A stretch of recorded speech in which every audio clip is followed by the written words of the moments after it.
Bon, le glacier de Plampacieux, actuellement, il a une langue dans la partie raide. Et avec, il est dans une topographie spéciale, elle est raide et elle a peu de rugosité à la base. Donc le glacier n'est pas très bien retenu où il est maintenant. Auparavant, il était plus bas et il était bien stabilisé sur les rochers en bas. Maintenant, il s'est retiré dans une partie raide, lisse, et là, il est mal stabilisé. Donc, temporairement maintenant, le glacier est dans une situation instable. Instable, ça veut dire qu'il peut se mettre en mouvement accéléré durant l'été et produire une chute de glace importante.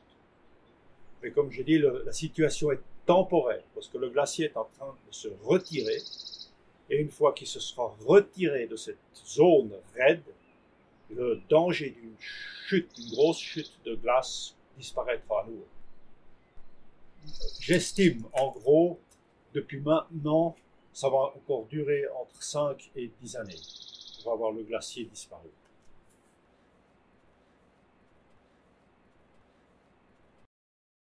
Il y a peu de glaciers qui utilisent les techniques de monitorage avancées et sophistiquées actuelles, le radar interférométrique en continu, avec des analyses en continu pour détecter des moments critiques où le glacier se met en mouvement accéléré et la risque de tomber. Donc ils ont le glacier continuellement sur le radar et ils peuvent à tout moment prendre les décisions de sécurité qui sont nécessaires. C'est une situation qui est très avantageuse actuellement, qui n'existait pas 10, 20 ans auparavant.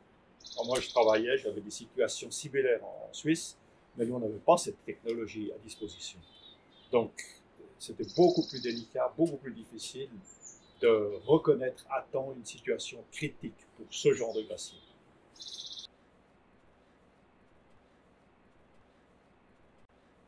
C'est bien ce qu'il faut communiquer actuellement avec les changements rapides qu'on observe dans l'environnement alpin, le retrait des glaciers, le retrait du permafrost, euh, la possibilité d'avoir des laves torrentielles durant des événements de pluie intense jusqu'à haute altitude, c'est des situations qui sont un peu nouvelles, qui n'ont pas été aussi prononcées dans le passé.